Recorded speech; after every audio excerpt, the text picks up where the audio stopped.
To clear questions about the keyboard, it does in fact come with the Cherry MX per key. It feels amazing typing on the keyboard. This laptop is a monster. Ran a few games with automatic detection for the highest settings. It can get loud if stressing out the GPU, but that is a given being that it's the 3080 GPU.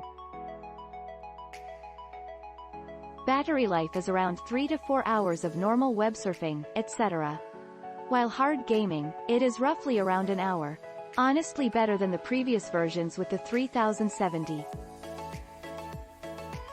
The 32 GB of RAM is tremendous and have no need to upgrade further. I am very impressed by this laptop and extremely satisfied.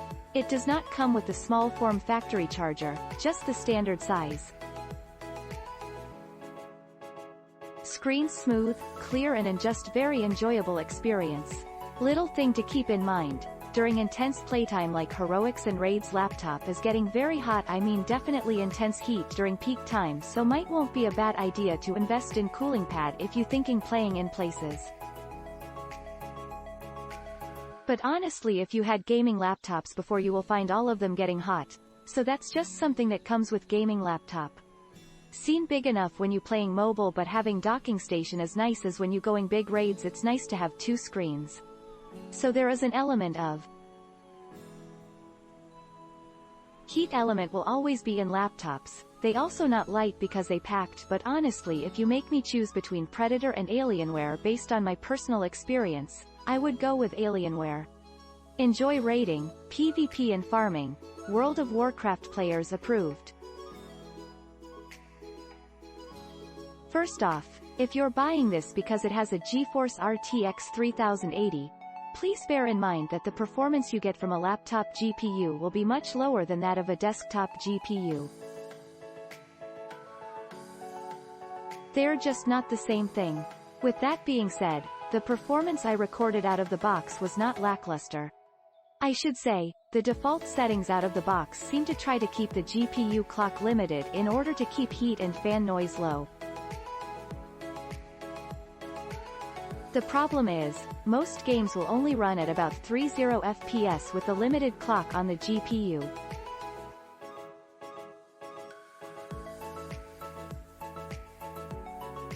As I was trying to find the setting to remove the clock speed limit, I had The Witcher 3 on in the background.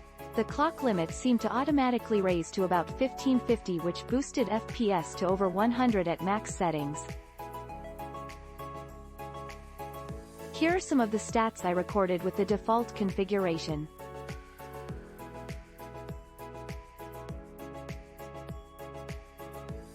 No overclocking was done on my part since the GPU clock limit automatically raised itself. During heavy usage, I played The Witcher 3 to test performance.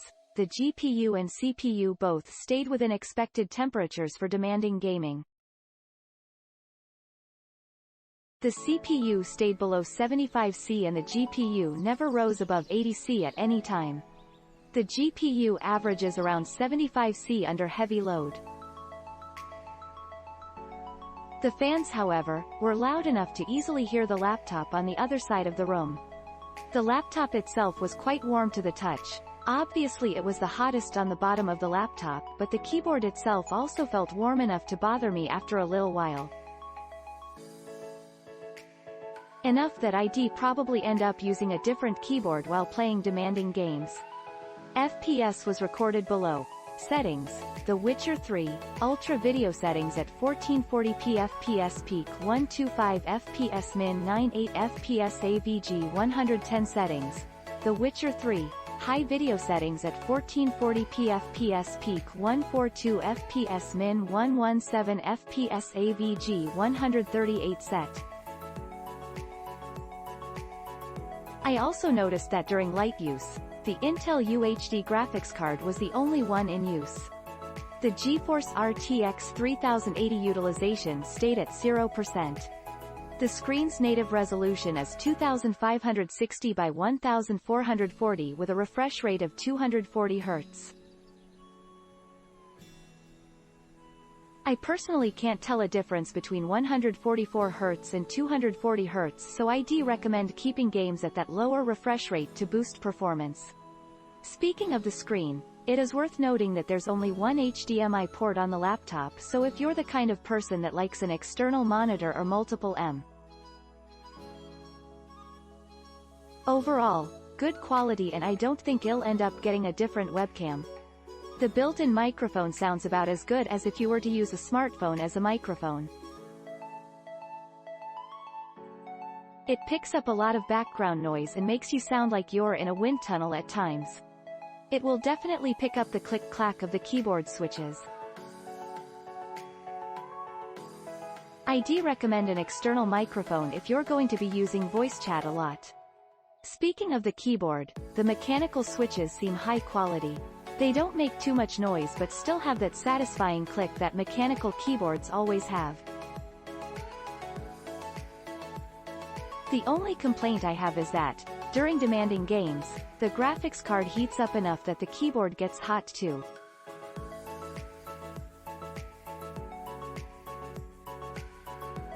Like I said before, I'd probably end up using a different keyboard while playing demanding games. The Wi-Fi adapter has performed really well. I got 895 megabits per second down and about 45 megabits per second up in the same room as the Wi-Fi router with a 1G connection.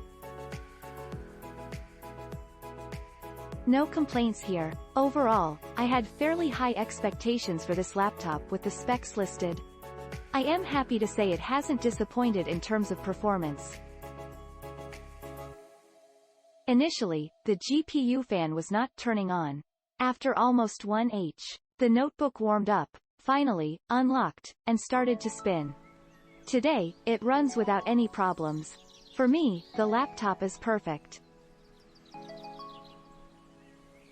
I am running games on Ultra Graphics, Warzone, Assassin's Creed Valhalla and R6.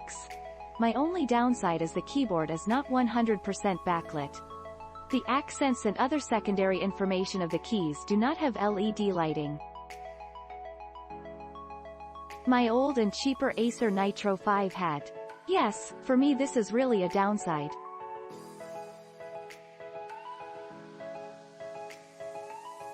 I can't believe that a laptop with this price doesn't have at least that.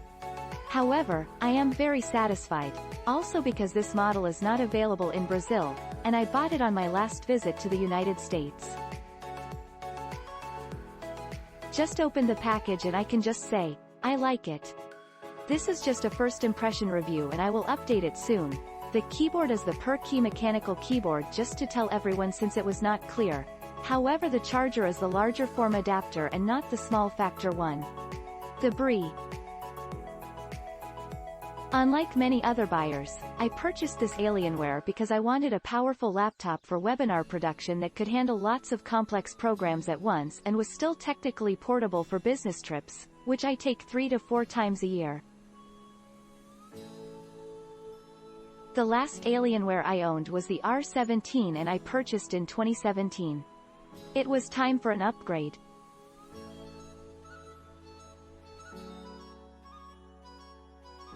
I also own an Acer gaming computer, but I don't like it as much. It just doesn't seem as fast or intuitive, and for some reason, the Acer drops its external monitor inputs pretty frequently when I am recording very long webinars for some reason, and that never happens with the Alienware.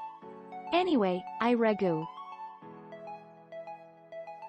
Not sure about any kind of gaming capabilities, but I have had the computer about 60 days and I really like it so far for my applications. Recommended.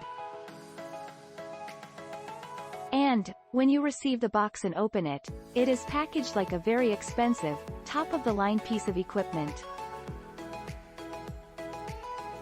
It's impressive from the start. Using the laptop, I found it about as you'd expect for a gaming laptop. Slightly heavy, clocks in at a bit over 5 pounds.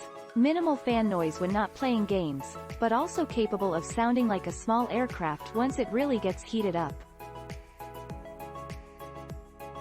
The keyboard layout is enjoyable.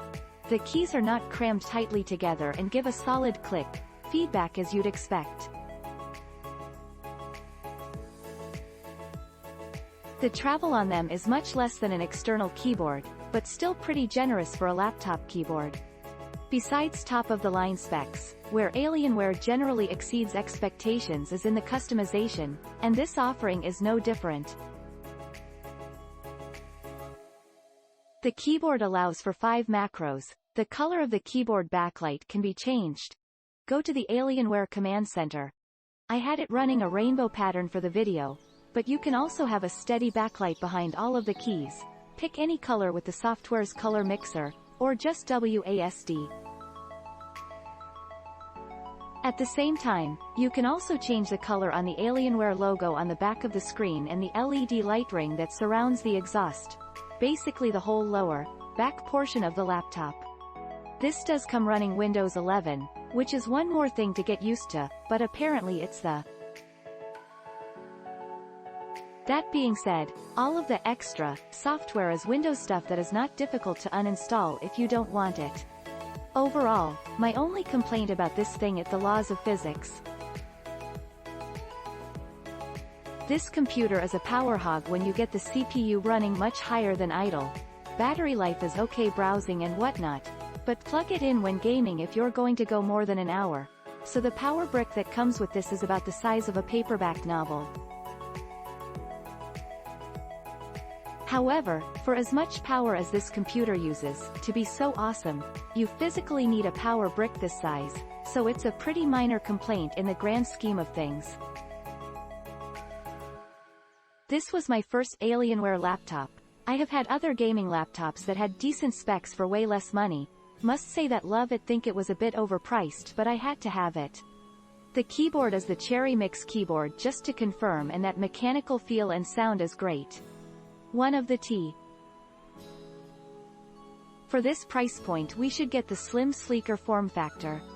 Only thing I need to upgrade is SSD to a second 1 TB. Click link in description for purchase and more reviews.